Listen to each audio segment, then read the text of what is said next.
Hallelujah. O dakilang mga Diyos na makapangyarihan sa lahat, pinakamamahal na Panginoong Isus, narito po kami pinakamamahal na Panginoon. Hallelujah, hallelujah. Sa pangatdalangin ng iyong hinirang propeta sa uling kapanahunan, aming kagalang-galang at minamahal na Pastor Wildy Estrelmeda. Sa aking pong pagdadala ng banal mensahe, ikaw Diyos magbigay sa akin ng karunungan at maglangis. Buksan mo, mahal na Panginoon, pangunawang bawat isa narito. Hipuin mo, Diyos, ang kanilang mga puso. Ipaunawa mo sa kanilang ibanghilong kaligtasan. Sa ganang akin kung magagawa at siyang dakilang pangalan na aking sinasuway. Demonyo ng hadlang at pag-alangan lumaya sa aming kalitan. In Jesus' name. Hallelujah, hallelujah. Praise the Lord. Everybody say, praise the Lord. Isang malakas at matunog na palakpak sa ating mahal na Panginoon, minamahal. Unang-una, ang pinakamataas na pagpupuri, pagluwalhati, pagdakila, pagsamba ay sa ating pinakamamahal na Panginoong Jesus lamang. And we give double respect and honor to the man of God, our beloved and honorable evangelist, Pastor Wildy Estrelmeda. And we cherish the blessed memories and teachings of our beloved and honorable assistant pastor, Linis Almeda. At nagpapaboti po ako ng respeto at paggalang sa buong pamilya ng ating beloved parents in the Lord. Sa inyong lahat, minamahal, makapatiran, to our beloved viewers, magandang gabi sa lahat. Palakpakan natin ating mahal na Panginoon. Lahat na pinagpala, sumigaw na praise the Lord. Lahat po tayo, minamahal, ay pinagpapala na mahal na Panginoon. Nandiyan po yung pag-iingat, no? Nabanggit po ng isa po sa nagpatuto kanina, minamahal, nung aming pong karanasan, nung kami pumunta sa Mangkayan, Bugyas, Benguet, minamahal.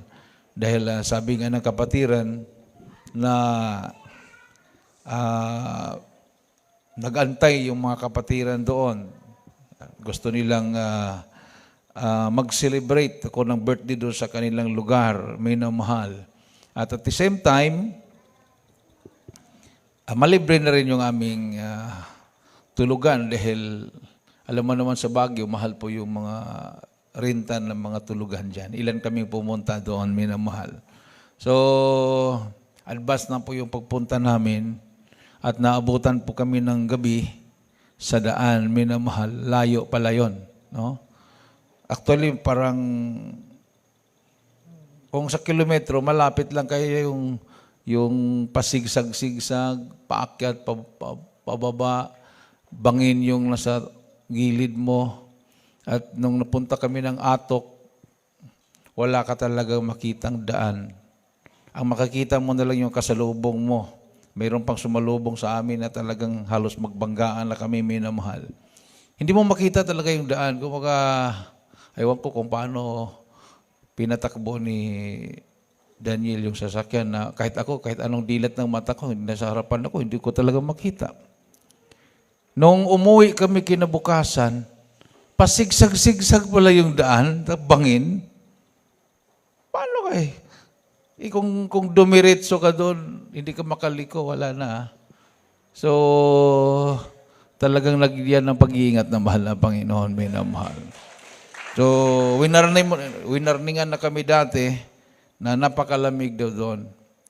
Kapag 12 degrees centigrade ang Baguio, sa kanila, 6 degrees centigrade yung temperature. So, pag sinabing 6, no, malapit na mag-snow yan. Yung mga cabbage nila ay nagkakaroon ng mga snow. Nasisira na. Yung mga sapa nila, yung mga ilog, parang may mga glass na lumulutang na. Kung talagang malamig na malamig. Pero ang malapit noon, mabait pagdating namin doon, umulan. So, alam mo naman pag umuulan, nawawala yung lamig. Kinabukasan, sabi na, for the first time, lumabas yung araw. Wala talagang ulap, minamahal, no? Wala talagang ulap, talagang lumabas yung araw.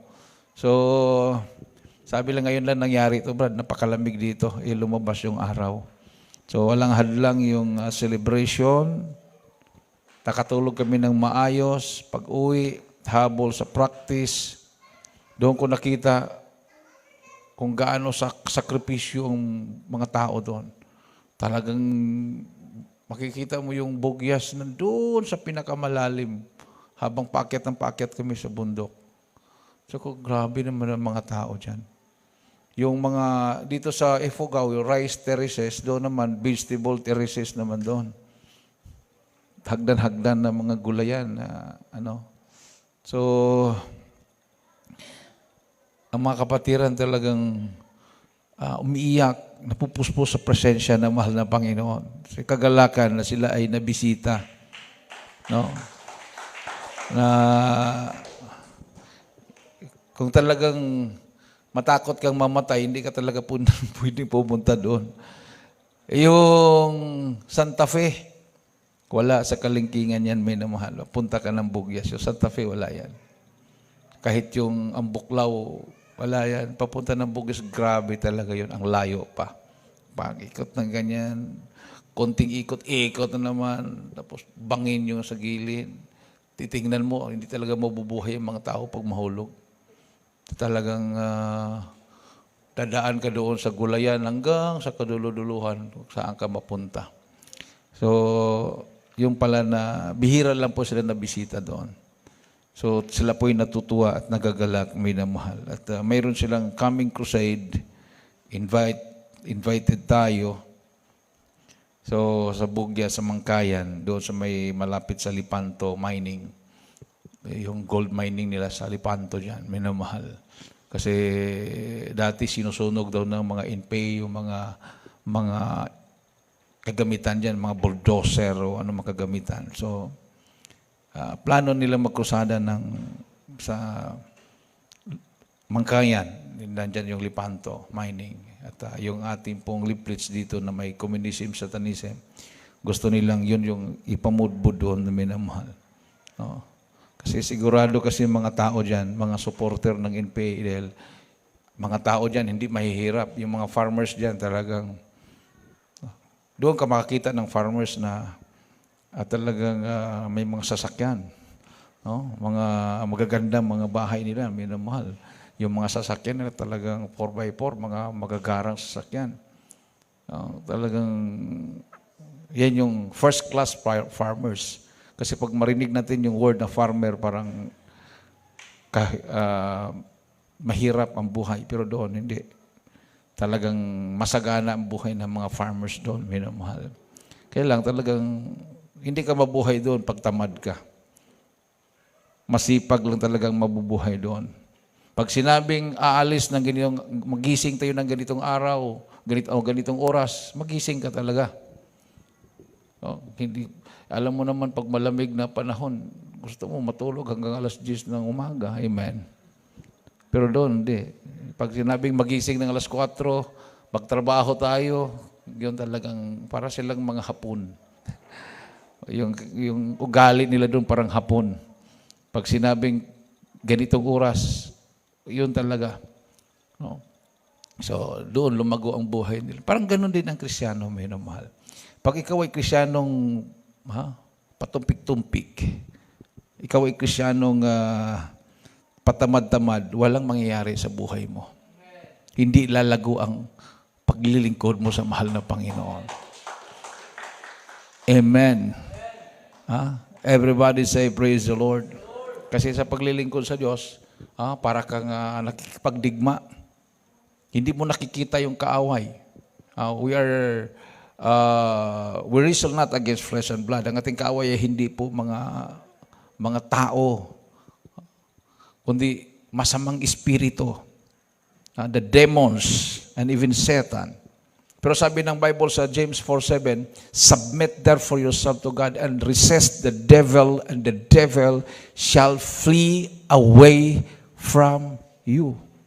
So paano ka magsubmita sa mahal na Panginoon? Susuko ka sa Kanya, magkaroon ka ng relasyon sa Kanya.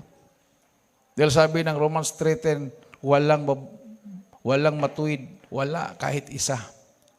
So kung tayo po ay nag-iisip na matuwid tayo, hindi talaga tayo makakapasok sa langit. Amen. Dahil pag sinasabi, iniisip pong matuwid ka, hindi mo na kailangan magsisi. Hindi mo na kailangan ng Diyos. Everybody say, praise the Lord. No? Hindi mo na kailangan makinig sa salita ng mahal na Panginoon. Pag inisip mong, mayroon akong alam ko na yan. So hindi ka talaga matututo. Kahit matagal ka nang naglilingkod, wala kang natutunan. Ang importante, isipin mong wala ka pang alam para ma-absorb mo lahat na maririnig mo about the Word of God. Amen. So unahin muna natin yung James 4:7. Pakibasa, Santiago 4:7. Dito po sa aklat ni Santiago, Kapitulo 4, ang talatay 7. Pasakop nga kayo sa Diyos, datapwat magsisalangsang kayo sa dyablo, at tatakas siya sa inyo. Amen. Amen. No? Pasakop kayo sa Diyos. Tapos pag ikaw ay nagpasakop na sa Diyos, labanan mo ang dyablo. Huwag mong sabihin, ay normal lang to. Ginagawa din to ng iba. Hindi mo siya nilalabanan. Hinayaan mo siyang mananatili na sirain ang buhay mo. Guluhin ang isip mo. No? So, sabi ko nga kanina, ang paglilingkod sa Diyos ay pakikipagdigma laban sa puwersa ng kadiliman. Amen. So, we need the Spirit of God para labanan natin ang kaway. Kasi pag manahan sa atin ang Espiritu ng Diyos, wala nang kapangyarihan si Satanas laban sa atin. Sabi nga Isaiah 54:17, no weapon that is formed against thee shall prosper, and every tongue that shall rise against thee in judgment thou shalt condemn. And this is the heritage of the servants of the Lord. If the righteousness is of me, says the Lord. So kung ang kanilang katuwiran ay sa akin, walang puwersa ng kakaway ni armas na gawa ng tao na magtatagumpay laban sa iyo. Amen. So napatunayan po natin yan. Noong 1980s, nag-iisa ang ating mahal na pastor na sumisigaw, beware communism is satanism. Marami na po nagsusulputan ngayon. Nakikipaglaban sa komunismo. Pero wala na eh. Pilay na yung komunismo eh. Propaganda na lang yan, minamahal. Wala ka lang makikitang nangangambos, nangdudukot, pumapatay. Noong 1980s, magsalita ka lang kahit pabulong, pagbalaman ka, dukutin ka na sa bahay. Iharap ka na sa kangaroo court, magkaroon ka na ng mga warning. Pero ang mahal na pastor, hindi natatakot. Lalo nung after ng EDSA Revolution, nag-launch siya ng crusade. During that time, wala ng konstitusyon ang Pilipinas under revolutionary government. 1 year yon. Abolish ang konstitusyon, abolish ang kongreso, pinalitan lahat ng mga elected officials ng mga OIC, mga non-supporters ng kilosang komunismo. Ayaw nang makipagpistok ang mga NPA dahil sa kanila na ang Pilipinas. Sabi ng uncle ko na leader ng NPA sa Visayas, minamahal, akala nila sa kanila na ang Pilipinas. Pero nawala pa rin ang kanilang akala, hindi po sila nagtagumpay dahil mayroong tao ng Diyos, a man of God, a prophet of God, lumaban sa komunismo. Naglagay ng malalaking streamers sa Metro Manila, sa mga karatig na bayan ng Central Luzon, papuntang Bicol Region, programa sa telebisyon, sa radyo, na headline sa mga pahayagan, nag-iisang pastor, matapang na kinalaban ang kilosang komunismo. Pinadalhan ng malapastor ng barong na itim. Pagpadala ka ng barong na itim, kasunod nun, ambus na yon, papatayin ka na. Sabi ni Malpastor sa live program sa television sa IBC 13, bakit isang barong lang na itim ang pinadala nyo? Lahat na preachers ng Jesus Miracle Crusade sa buong Pilipinas handang mamatay alang-alang sa Ebanghelyo ni Kristo. Hindi ako nag-iisa. Kasi ang mga totoong Kristiyano ay hindi duwag, kundi handang mamatay alang-alang sa Ebanghelyo. Amen. Inabangan ang malapastor sa time na naka-schedule sa Luneta. Sabi ni Raylindo Pamangkinik Dante Buscaino, ang kilalang founder ng New People's Army, na nakipag-join kay Joe Masison, founder ng Communist Party of the Philippines. Sabi ni Raylindo, ni-report niya doon sa Tarlac, sa Kapas Tarlac, yung kanilang pinaka-headquarters, madali lang patayin si Pastor Almeida. Walang bodyguards. Nakapasok ako, dala-dala daw niya yung granada at kanyang pistola. Naka-clutch bag siya. Wala namang nagsita sa kanya. Hindi naman tiningnan yung bag niya. Nagbarong siya, nagbitbit siya ng Bible, pumasok siya doon, pabalik-balik, pabalik-balik na dumalo. Walang nagsita sa kanya. Hindi sinita yung kanyang dalang bag na mayroong granada at pistola. Ibig sabihin, hindi mahigpit. So sabi lang, pagpipiestahan na natin sa Luneta. Pagtaas ng kamay ko, yan na yun si Pastor Almeida. Ito yung ating gagawin. Oh, nag-set sila ng plan A, plan B. Ang unang babaril, ganitong grupo. Ang susunod na babaril, sila naman na grupo. Iba pa yung nagpaplano from Bicol region. Sila naman from Central Luzon. Iba din yung nagpaplano na pumunta from the Visayas and Mindanao. Kasi galit sa mahal na pastor. Pagtayo ng mahal na pastor, nagtaas ng kamay si Raylindo, nagtaka siya, wala siyang narinig na pumutok.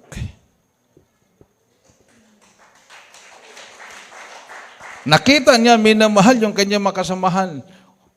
May attempt na aakyatin si Malapastor sa stage ng Luneta Grandstand hanggang hagdanan lang. Umiiyak, lumuhod yung iba.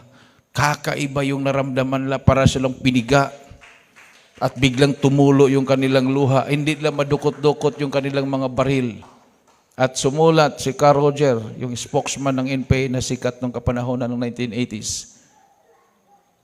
Si Gregorio Rosal alias Carl Roger from Bicol. Naniwala na kami, Pastor Almeida, na mayroon kang Diyos talagang totoo. Kasi kung wala kang Diyos na totoo, patay ka na. Mula noon, marami na pong nagsisukuan, naglaylo, at ang iba nagpabautismo. Kahit si Raylindo nagpabautismo sa tubig sa pangalan ni Jesus. Amen! Everybody say, praise the Lord. So, sa ating kapanahonan ngayon, minamahal, may mga nagtatanong, mayroon pa bang NPA? Combatant, konti na lang. Hindi katulad ng panahon ng 1980s, umabot po sila ng 20,000 plus na mga combatant. Pero ngayon, mga 2,000, wala na, hindi naaabot. Dami ng sumuko, dami ng namatay. Pero yung kausap kong commander ng NPA sa Marag Valley, ang marami ngayon, yung mga unarmed, hindi mga combatant, mga reservist, kumbaga, doktor, engineer, journalist, businessman, and they are supporting the movement of the New People's Army. Hindi mo pwedeng hulihin, hindi mo pwedeng patayin dahil unarmed sila, wala silang armas. The armed forces and the police are obliged to pursue the enemies of the state for as long as mayroon silang dalang armas. Pero kung wala silang armas, bawal yun. So, ibig sabihin, hopeless. Wala silang magawa. So, paano labanan ng komunismo? Anong sinasabi ng komunismo? Walang Diyos. Anong sinabi natin? Mayroon. So tayo yung kalaban nila. Dahil sinasabi natin may Diyos, sinasabi nila wala. So patunayan nilang wala at patunayan din natin mayroon. Amen. Yung mga Pilipino, 1 million of us, nagpatotoo, buhay ang Diyos natin. Amen. Kung wala silang armas, lalo tayong walang armas. Nung pinasok natin ang Sinundoan Valley, namimigay tayo ng leaflets, beware communism is satanism. Ang ibang mga INPE, kumuha. Sabi niya, Brad, wag na kayong tumuloy doon. Delikado, kami na lang ang mamigay. Bigyan mo ako, binigyan. Binigyan ko ng mga 50. Kulang pa to, Brad, marami kami. Dinagdagan ko pa. Binudbud doon sa mga INPE sa kampo. Nagkaroon na sila ng meeting. Sabi ni Sister Velma, Kuya, may info sa akin. Yung lip list na pinamigay natin, nakarating sa pinaka-leader ng INPE. Nagkaroon sila ng meeting. At kung anong outcome, yun ang masusunod. Pinagmitingan, discussion. Ano bang gagawin natin itong mga taong ito? Sinasabi nila, satanismo daw tayo. Ang lumabas after ng meeting, sabi nung grupo na kumakampi sa atin, babayaan natin sila. Wala naman silang armas na dala. At ang mga tao na lumalapit sa kanila, nagbabagong buhay. Amen. So, pinabayaan kami. Nabautismuhan yung kapitan, nabautismuhan yung mga barangay councilors, barangay tanod, mga tao, yung mga problema sa barangay, nabautismuhan, nagbagong buhay, lalo silang naniwala. Sabi ni Kaisa sa akin, isang Amazona, alam mo Brad, pag kami nag-iisip ng masama sa inyo, mayroong masasamang nangyayari sa amin. So, pinabayaan na lang namin kayo. Minamanmanan, sinusubaybayan. Pero, nakita namin, ang ginagawa ninyo, mas higit pa sa ginagawa namin. Nagsasakripisyo kayo, gabi, madaling araw, ulan, init. Hindi kayo natatakot. Ganon din kami. Kaya lang kami pumapatay, kayo hindi. Ang hangad ninyo pagbabago, ganon din kami. Pero walang nagbago sa amin, sa inyo mayroon. Amen. Bakit may nagbabago sa atin? Dahil mayroong Holy Spirit. Everybody say, praise the Lord. So sabi ng Ephesians 1:13, the believers in Ephesus received the Holy Spirit after hearing the truth of the gospel and believing it. So this shows the connection between believing and receiving the Spirit. So, paano ka makatanggap ng Holy Spirit? Pag marinig mo at maniwala ka sa katotohanan na dala ng mga mangangaral, ang Ebanghelyo. Sino ang nagdala ng katotohanan? So lahat nagsasabi, kami ang katotohanan. Wala talagang preacher na kahit anong relihiyon, walang nagsasabi na kami wala sa katotohanan. Lahat katotohanan yan. So sabi ng Malapinon, search the scripture. Sabi ng Malapinon, seek the truth and the truth shall set you free. So mayroon po tayong gagawin. Hanapin natin. Nasaan yung katotohanan na yon? Total, sinasabi ng Biblia, pag marinig mo ang katotohanan na yan, ma-receive mo ang Espiritu ng Diyos. O ng Ephesians 1:13. Atin pong basahin. Pakinggan po natin ang mainam. Dito po sa Efeso, Kapitulo 1, ang talatay 13, nasa kanya'y kayo rin naman, pagkarinig ng aral ng katotohanan, ng ebanghelyo ng inyong kaligtasan, nasa kanya rin naman, mula nang kayo'y magsisampalataya, ay kayo'y tinatakan ng Espiritu Santo na ipinangako. Amen. Palakpakan natin ang ating mahal na Panginoon. O, di ba? So, sa Episo, Kapitulo 1, versikulo 13.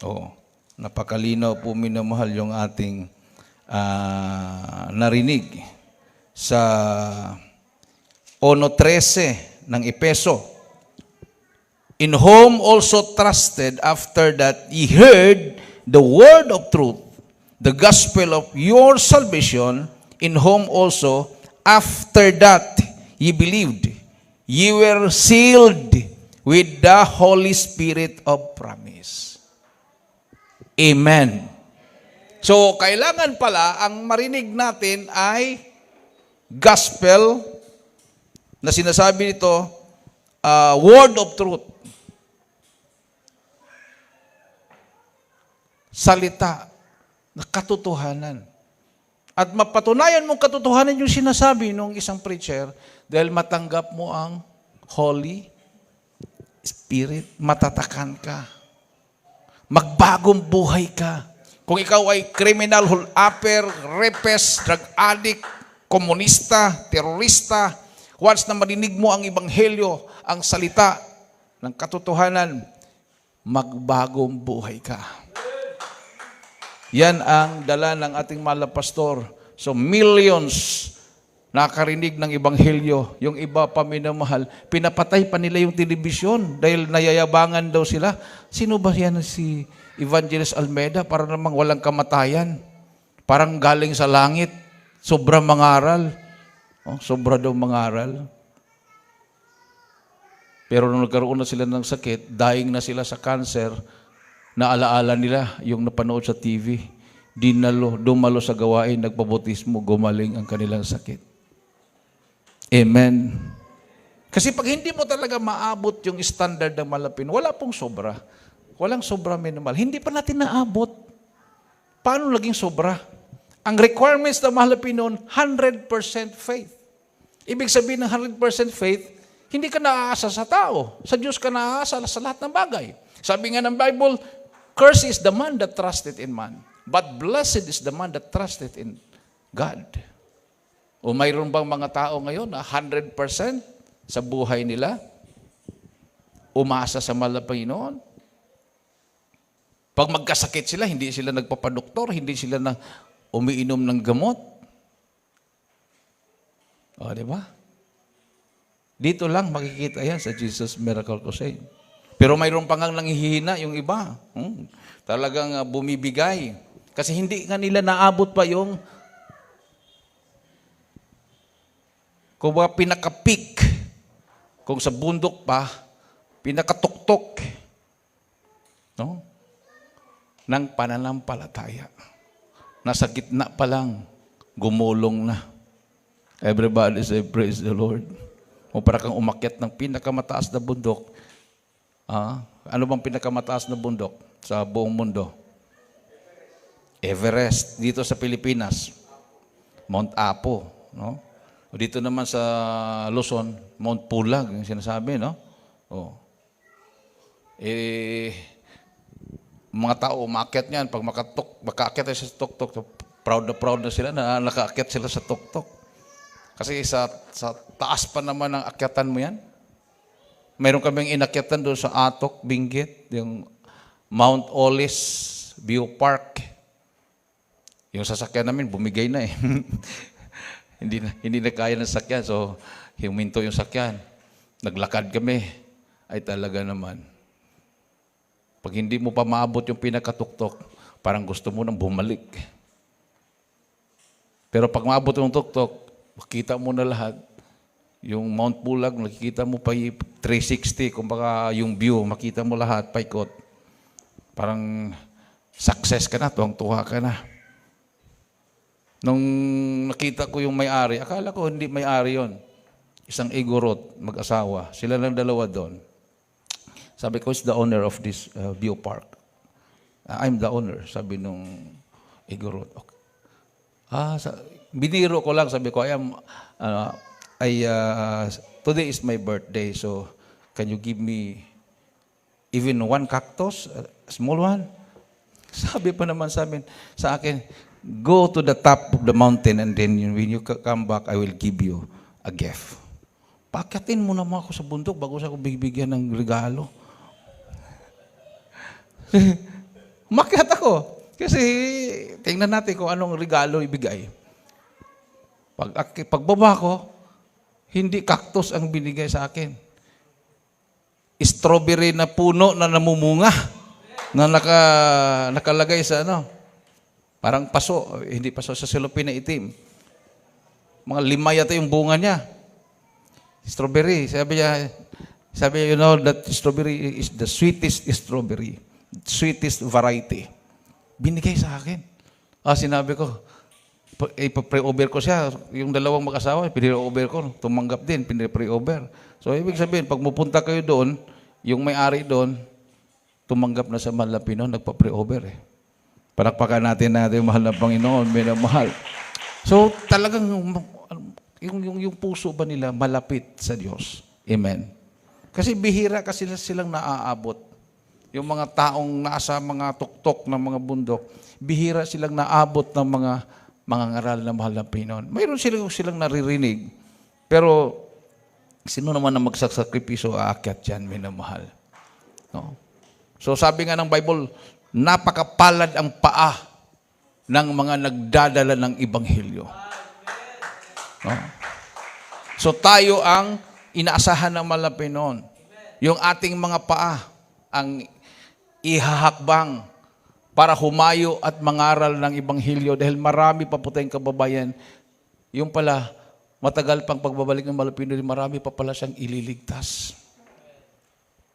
Tayo naman ay gustong-gustong, mahal na Panginoon, sana, balik ka na. No?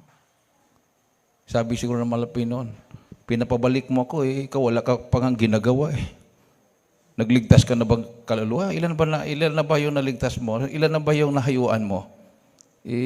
Inaapura mo ako pabalikin. Babalik lang ang mahal na Panginoon pag nakikita na niya na saturate na natin, napasok na natin ang kasulok-sulokang parte ng buong mundo. Amen. Everybody say, praise the Lord. Isang malakas at matunog na palakpak sa ating mahal na Panginoon, minamahal.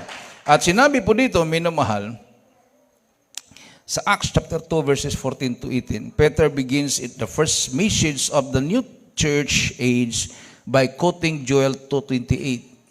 God had planned to pour out His Spirit even back in Joel's time. And what happened on the day of Pentecost was the fulfillment of His prophecy ni Propeta Joel. At sa ating kapanahunan ngayon, sa end time. So, kapanahunan ng mga apostoles, yun po yung new church age. Doon po nag-start yung church. Habang tumatagal at namatay na yung mga original na mga disciples of Christ, yung mga preachers na mahal na Panginoon, unti-unting lumilihis na ang mga ngaral. No? Pumapasok na yung mga naghahari na yung tinatawag na mga false teachers. During the time of the apostles, mayroon ng mga false teachers. Mayroon ng mga antichrist nung panahon na yon. At lalo silang lumalakas nung nawala na ang mga apostoles. Yung pinugutan na ng ulo, ang iba sa kanila, pinako sa cross. Ang iba sa kanila sinunog. Ang iba sa kanila pinakain sa leon.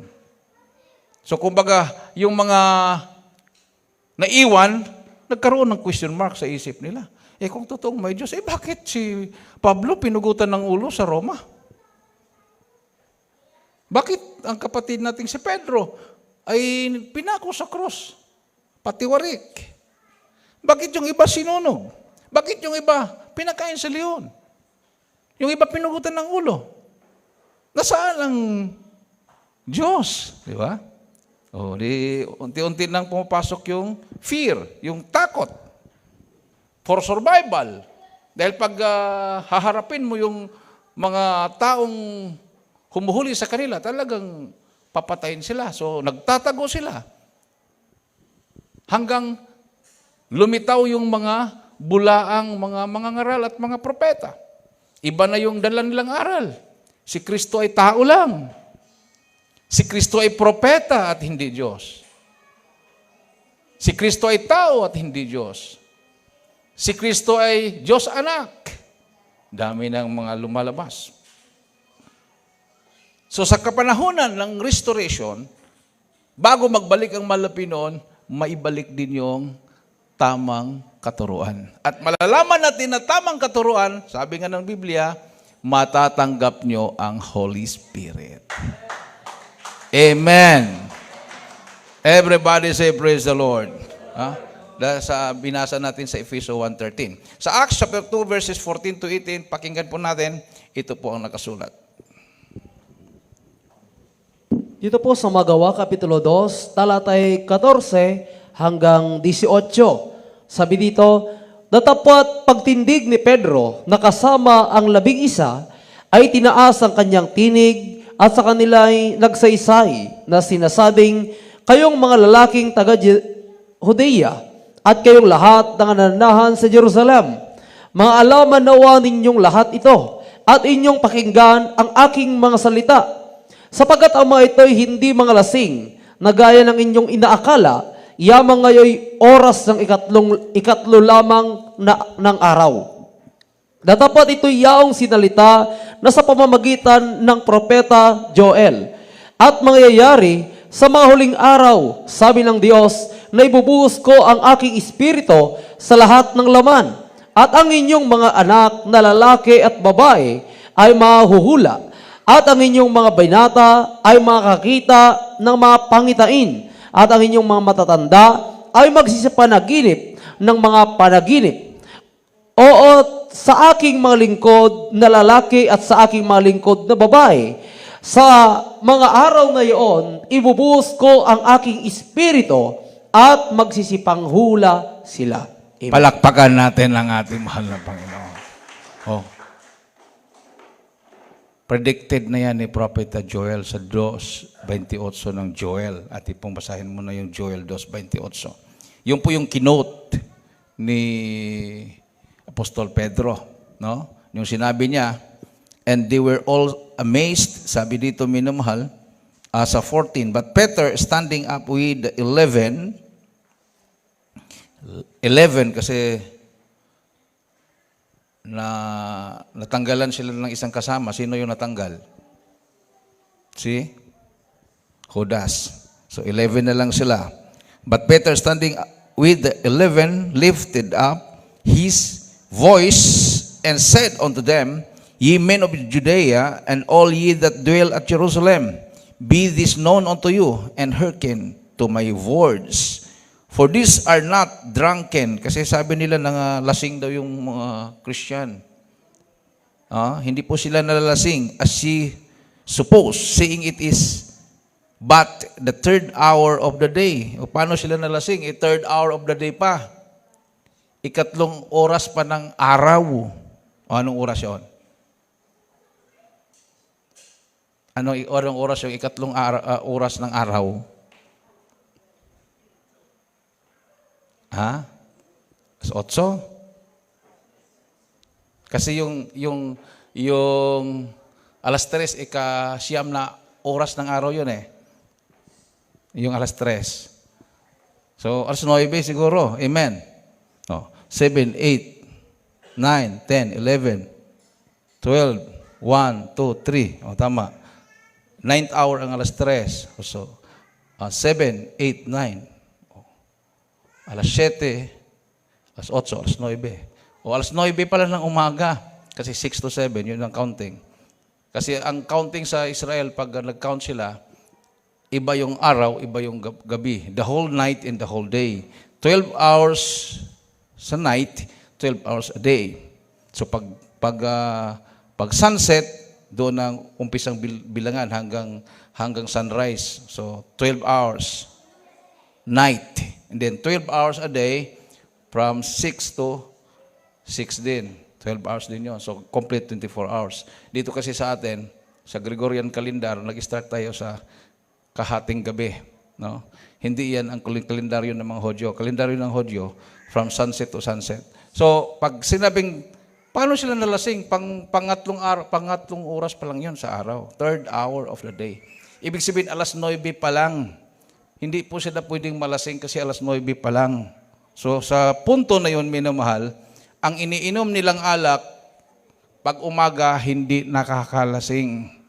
Dahil hindi naman yung alak ng mga fermented na alak na nabibili na nakabuti. Noong unang panahon, wala pa yung alak na yan na nakabuti na kahit mag-inom ka ng gabi o madaling araw, lasing ka kaagad. Ang alak po nila ay pinipiga na ubas or grapes. Pag umaga yon, matamis po yun. Nakakalasing lang yan pag hapon na. Kasi parang maasim-asim na yan. Pero hindi na yan pwedeng mainom kinabukasan kasi mapapanis na yan. So, ganun ang alak sa Israel. Panahon ng Bible times, pinipiga na grapes. Pag umaga, paano sila malasing? Alas 9 pa lang. Ikatlong oras pa lang ng araw. Hindi talaga nakakalasing yun. Nung kasal sa Kana, hapon na yun, naubusan sila, ubos na yung mga alak. O, sabi ng mga Pinon, punuin lahat ng mga lalagyan ng tubig. Tapos nag-pray siya. Tapos, sinerve. O, nagulat yung mga tao, ang tamis Ang sarap. Hindi sila makapaniwala, hapon na, dapat maasim na yon, parang suka na.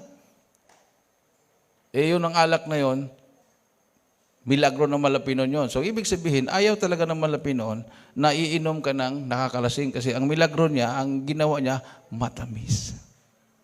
Yung fresh na kapipiga pa lang ng mga ubas. Palakpakan natin ang ating mahal na Panginoon. Minamahal. Ituloy po natin ang basa. At sabi niya, but this is that which was spoken by the prophet Joel. And it shall come to pass in the last days with God, saith God, I will pour out my spirit upon all flesh, and your sons and your daughters shall prophesy. And your young men shall see visions, and your old men shall dream dreams. And on my servants and on my handmaidens I will pour out in those days my spirit, they shall prophesy. Sa Joel 2:28, ito naman ang nakasulat. So yan ang kinote ni Apostol Pedro, yung sinabi ng Joel 2:28. Dito po sa aklat ni Propeta Joel, Kapitulo 2, ang talatay 28. Sabi dito, at mangyayari, pagkatapos na ibubuhos ko ang aking espiritu sa lahat ng laman, at ang inyong mga anak na lalaki at babae ay manghuhula, ang inyong mga matanda ay magsisipanaginip ng mga panaginip, ang inyong mga binata ay makakita ng mga pangitain. Palakpakan natin ang ating Diyos na buhay. Yan po yung mga Holy Spirited men and women. Mga visions, dreams, magpropesya. Bihira na po yan sa ating kapanahonan ngayon. Because nakafocus na po tayo sa technology. Amen. Technology na tayo nakafocus. Pero nung wala pa yung cellphone na yan, wala pa yung mga technology na yan, nagmamanifest yung dreams, visions, prophecy. So, si Satanas, kinounter niya yan. Ayun, huwag kayong maniwala sa mga dreams na yan. Ito yung paniwalaan nyo. Ito, technology. Manood na lang kayo dyan, magbabad kayo, huwag ka na matulog para hindi na kayo managinip. Magbabad na lang kayo dyan. Habang kapapanood mo ng mga Netflix na yan, ano pang pinapanood mo, nawawala na yung Holy Spirit, nag-grieve na, wala na talaga yung manifestation na sinasabi ng Bible. Amen. So, kina-counter po natin yan through the Word of God. Through fasting and prayer. Maliban na lang kung mayroon nagpa-fasting dyan, habang nagpa-fasting, nanonood pa rin. Wala pa rin. It's useless pa rin. Nagpapayat lang. Sabagay, nagpapayat. Yung aking bilbil lumiit na. Pero hindi talaga yung spiritual fasting na you receive the gift of the Holy Spirit. Everybody say, praise the Lord. Kasi mayroong tinatawag na last days. Ito po yung huling talata natin. Ito po yung nakakatakot pag hindi po natin mapaghandaan. 2 Timothy 3:1, atin po basahin.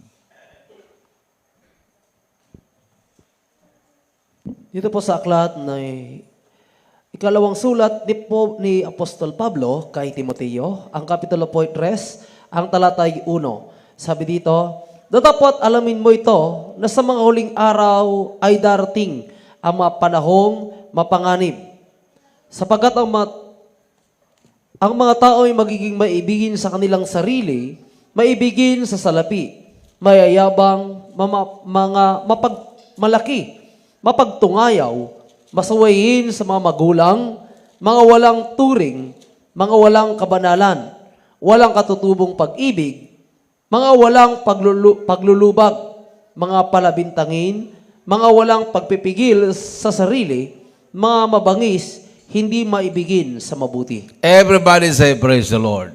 So, this know also that in the last days, perilous times shall come. So kung napapansin nyo yung mga anak natin ay matitigas ang ulo, that's the fulfillment of the prophecy.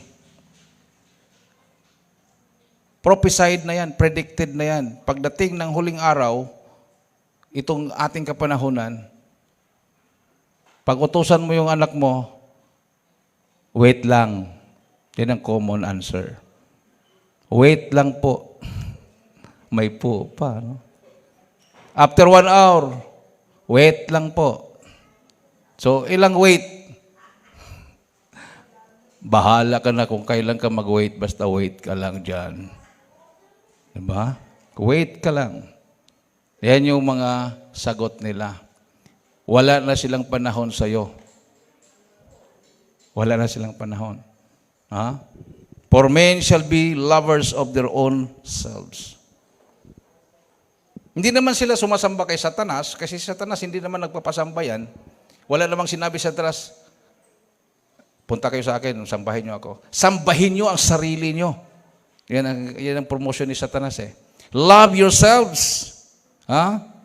Lovers of their own selves, covetous, boasters, proud, blasphemers, disobedient to parents, unthankful, unholy. Unholy. Hindi na sila lumalakad sa kabanalan. Without natural affection, truth speakers, false accusers. False accusers. Sabi dito, minamahal, incontinent, furch, despisers of those that are good. Traitors, heathy, high-minded, lovers of pleasures more than lovers of God. Lovers of pleasures more than lovers of God. Tinatamad na sila sa mga spiritual na bagay, pero pag pansariling bagay, doon sila masipag. Amen. Everybody say, praise the Lord. O di ba? Kung minsan, yung iba, hindi pa gumagalaw, palapit na yung 48th church anniversary, wala pang nagpalista. Nagulat ako, walang nagpalista ng fine choir, walang nagpalista ng youth choir. Saan sila sasakay? Hindi naman kami magdadala ng sasakyan. Magbabas din kami. Di maiwanan sila kasi occupied na yung first bus. Kung hindi natin ma-reach yung second bus, isang bus lang kukunin natin. O saan sasakay yung mga finest? Saan sila sasakay yung mga youth choir? Wala sila sa listahan. Maiwan sila. Ang makasama lang, mga adult choir. O, di ba? Kasi hindi naman tayo makasiguro sa second bus. Pag hindi natin ma-reach yung passenger, yung third bus, 30 plus na. So, ilan na lang kulang? Mga 10. Kung hindi tayo makakuha ng pang second bus, iwanan talaga yung... Kasi yung first na nakapalista, sila yung priority sa first bus. Manalangin yung hindi pa nagpalista na makabuo kayo ng 43 passengers for the second bus. Amen. O kasi yung plano namin mag-bus na lang kami. Kasi alam mo naman yung kumbaga trauma. Yung biyahe from going to Bogyas to Bangkayan to Baguio to siyempre paikot-ikot ng ganon. Naputukan pa kami ng tatanggal yung hose ng preon. Nung paakyat doon sa Ambuklaw, akala ko pumutok yung gulong. Pero nagtaka ko, parang grabe namang gulong yan. Yung hangin hindi nauubos. Parang may humahampak-hampas doon sa likod namin. Tapos paglingon ko, nag-foggy na. Hindi naman hangin yung ganun eh. Parang usok na puting-puti. Yung pala yung preon, bumuga na. Lumabas na pala lahat na preon. Buti hindi doon sa babaan na mahabang babaan o mahabang akyatan kasi pag pinatay mo yung makina nung gano'n, hindi na pag mag-brake ka, hindi na kakapit yan. Tsaka bubuloso ka talaga sa bangin. So doon pa lang sa kunting akyatan, doon na bumigay. Ibig sabihin, tinanggal na lang malpinon yun para hindi madisgrasya. Amen. Tuloy-tuloy pa rin kami pagkat wala ng aircon. Pagdating sa Baguio, may nakita kaming inayos. Gumasto din kami ng mga 2.8. Kasi pinalitan talaga yung hose niya. Tapos inayos. Kailangan palang ayusin dahil pag hindi ayusin, pwede namang hindi namin paayos yun dahil malamig naman daw sa atok. So hindi ka na mag-aircon. Umulan. Siyempre magsarado kami. Paano makahinga sa loob? So pinaayos muna. So kumbaga yung travel na yon, nag-create din ng trauma. Kumbaga, konting natatakot ka na rin. So, kaya hindi ka nakakatulog the whole night na travel. So, mas maganda pa siya. Mag-bus na lang siguro kami din. Makatulog pa kami. Wala ka namang alalahanin. Mga aircon na yan. Diretso kasi may practice this coming Friday, next week. Final practice. Kasi walang practice Sabado para hindi mapagod ang choir, kakanta pagka linggo. So, Friday daw ang practice. So, pwede kaming mauna doon. So, paano yung mga hindi pa nagpalista? Saan sila sasakay? So, kailangan po minamahal. Palagi natin nag-a-announce, wala pang kumikilos. So, yun na nga sinasabi dito. Kumbaga, hindi ba sila natataranta? No? Kumbaga, nung pagputok yung prayer na yon, sigaw ng sigaw si Angel, labas na labas, walang lumabas. Kung talagang nagdisgrasya, patay lahat ng nasa loob dahil hindi nga sila kumikilos. No? Kung bumaban ako, pinababa ko ng bilabi ko. Nagtaka ko sa loob, wala pang bumaba. Kung umatras yon at hindi na kumapit yung brake, kasama ka mahulog sa bangin, kasama ng sasakyan. So, kailangan split of a seconds, talagang ready ka palagi. Hindi yung masyak ka ng ganon. Kaya talagang buti pa si Donya lumabas na. Sumunod kay Angel. Amen. Sabi doon ni Angel, kanya-kanya kaligtasan. Sabi doon niya, sunod na ako sa iyo. Ayaw ko pa mamatay. Nung nakita nilang sumunod na si Donya, doon pa sila kumilos. Yung aso, sumunod na nga, sila pa kaya. Amen. So, kailangan sumunod. Kung may announcement tayo na magpalista, huwag po kayong magpahuli.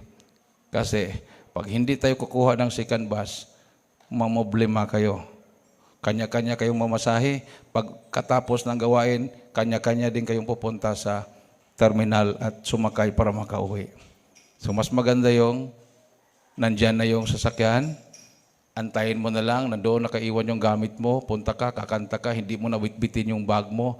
Pagkatapos, pag uwian na, mayroon kang pupuntahang bus, sumakay ka na lang at matulog pa uwi. Amen. Huwag talagang matigas yung ulo, minamahal. Dahil hindi nyo kami sisihin kung hindi kayo makasakay. Baka nag-expect kayo magdala kami yung sasakyan. Tentative pa yung sasakyan dahil na-trauma nga ang mga pasahero. Gusto naming dumalo din sa Manila na payapa yung isip namin. So, mayroong possibility na magdala kami. Kaya lang, Biyernes ang aming alis. So, hindi naman pwedeng isa kayang choir doon. Kung mayroon kayo pang hotel, pwede. Kasi matulog pa ng 2 gabi. Gabi ng Biyernes, gabi ng Sabado. Magkano ang hotel? So, kailangan talaga ang biyahe, makasabay kayo sa biha, makarating doon madaling araw ng linggo, uuwi din ng gabi ng linggo. Amen. So, kailangan, pag may announcement, kumbaga, ang expectation ko is pipila na. Kasi pag hindi ka makasama doon sa listahan at hindi tayo makakuha ng pangalawang bus, maiiwan talaga kayo, minamahal. Magkanya-kanya na kayong mag-bus. So, manalangin kayo na ma-reach ninyo yung pangalawang bus para 2 bus yung makuha natin. Amen. Everybody say, praise the Lord. Tinaningan po tayo ng 12 hanggang 12 na lang, February 12. Kasi beyond that 12, wala pa tayong final, hindi na sila tatanggap ng magpa-reserve tayo. Kasi marami pang ilalakay dyan. Permit to travel, papuntang Luneta. Kasi sila, from terminal to terminal lang sila. Hindi sila pwedeng lumabas ng terminal at pupunta ng Luneta pag wala silang permit from LTFRB. So, kailangan yon, minamahal. So, bilang mga Holy-Spirited men and women of God, kailangan nating sumunod para tayo ay pagpapalain. Amen. No? Yan ang tatak ng Holy Spirit. Pag once na you are Holy-Spirited, ikaw ay masunurin. Amen? Amen. O kung hindi ka masunurin, and then, question yourself. Tanungin mong sarili mo, bakit kaya? Effect na kaya ito sa pagbababad ko sa gadget, sa cellphone? Ito na kayang bunga ng influence ng kaaway sa buhay ko bilang Kristiyano? So, paano ngayon? Pag hindi na natin magampanan yung ating tungkulin bilang mga awit, bilang mga alagad ng Diyos, bilang mga anak ng Diyos. Awitan natin ating mahal na Panginoon, minamahal. We need to examine ourselves.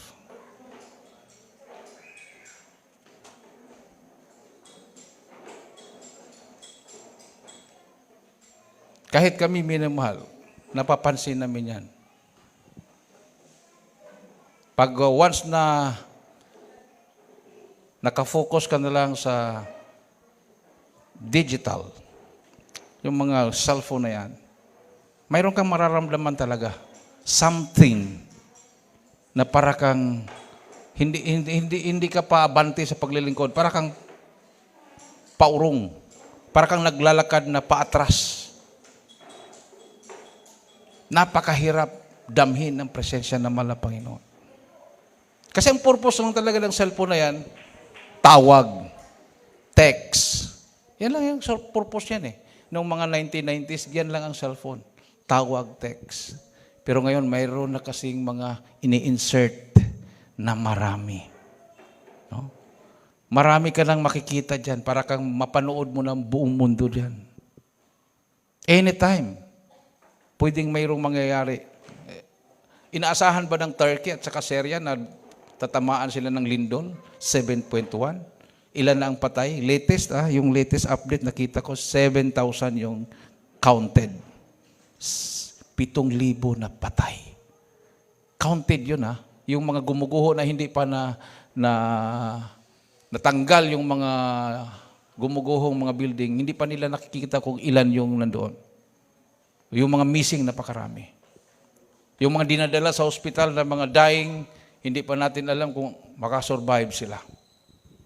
Kung mangyari sa Pilipinas yun.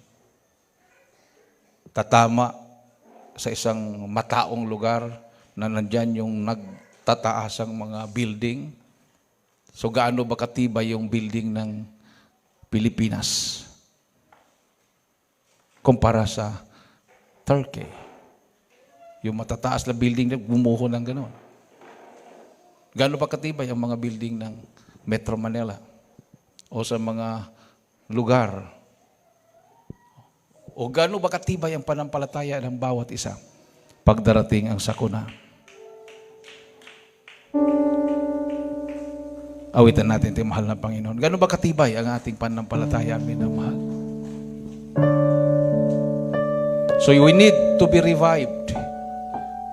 So yung pagtitipon sa Manila is a revival crusade. Pagdating doon, concentrate ka. Hindi yung pagdating sa Manila, maglalakwatsa ka, wala din. Wala kang magawa. Walang revival doon. O mag-stay ka lang doon sa doon tayo, yung nirenta nating tent, doon ka lang. Magkwentuhan lang kayo doon, di ka nagpupuri. Wala din kwenta yon. Pagdating doon, maghanap ka ng lugar na makapag-concentrate ka and worship God. Kung maaring humiwalay ka muna sa barkada mo, sa kaibigan mo, para makapag-concentrate ka at magpasalamat ka sa Malapinon na you belong this ministry. Yan ang ginagawa ng mga kapatiran. Huwag po nating isipin na matagal na tayong naglilingkod. Huwag po nating isipin na marami na tayong nalalaman. Kasi yan po ay magiging hadlang na ikaw ay matututo at marirevive. Isipin mo, wala ka pang alam, Lord, wala pa akong nagawa. Wala pa akong alam, mahal na Panginoon. Pumasok ka sa puso ko. Give me wisdom. Give me knowledge. Awitan natin ito, mahal na Panginoon. Minumahal. Hallelujah.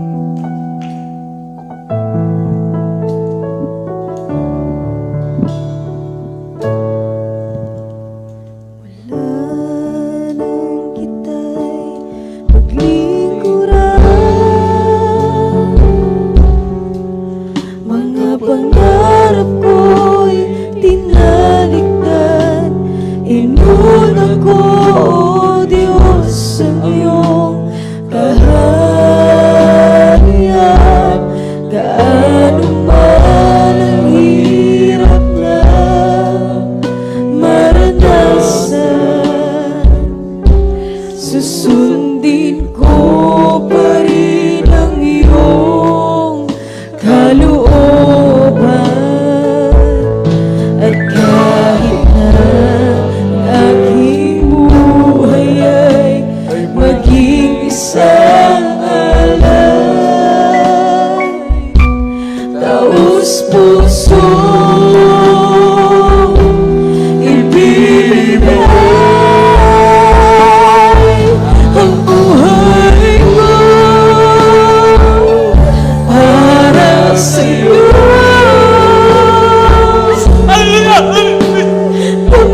Gamitin mo, Panginoon, sa lahat ng panahon. Ang buhay ko para sa'yo. Gamitin mo, Panginoon, sa lahat ng panahon. Gamitin mo. Nasa ating kalagitnaan na presensya natin, mahal na Panginoon, minumahal. Hallelujah. Praise the Lord. At kahit na mayroong hadlang, sa biyaya mo'y mananahan. Ang buhay mo'y sa'yo lamang, hindi laan. Gaano man ang hirap na maranasan, susundin ko pa rin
Praise the Lord. Hallelujah, hallelujah. Tayo po minamahal ay manalangin. Hallelujah. Sa ating po mga pangailangan. Hallelujah. Itaas po ang ating mga kamay. Yung kanang kamay ilagay sa ulo, kaliwang kamay sa parte ng katawan na may karamdaman. Kung wala po kayong sakit, minamahal. Ano po yung mga kahilingan niyo sa malapinon, itaas po inyong dalawang kamay. Tayo po magkaisang manalangin. Dakilang mga Diyos na makapangyarihan sa lahat. Pinakamamahal namin Panginoon Jesus. Minsan pa humingi po kami ng kapatawaran. Sama kami nagkulang, nagkakamali. Ano mami naisip, nagawa, nabanggit namin mga labi na hindi kaaya-aya sa iyong banarapan. Patawari mo anak malapinon sa oras to. Abutin mo malapin pangangailangan ni mo nakasupport. Dalangin namin kagalang-galit minamahal Pastor Wilson Meda, ang iyong propeta sa kapanahon aking sinasuway in Jesus name. Cast out, di mo niya karamdaman, sakit sa puso, high blood, diabetes, cancer, di mo sa sickness and diseases, vices, problems, unbelief and doubts, di mo sa poverty, cast out, sickness be healed. Hallelujah, in Jesus name, in Jesus name. In Jesus name, in Jesus name. Amen and amen. Praise the Lord. Hallelujah. Hallelujah. Tayo po tumayo minamahal bilang pasalamat sa ating malapinon. Itaas po natin ang ating dalawang kamay and let us jump 3 times and shout, Hallelujah, praise the Lord. 3 times. Hallelujah, praise the Lord. Hallelujah, praise the Lord. Hallelujah. Praise the Lord. Everybody say, praise the Lord. At tayo po'y dumako na po sa ating announcement. At ito po may beloved ko, Brother Benjito.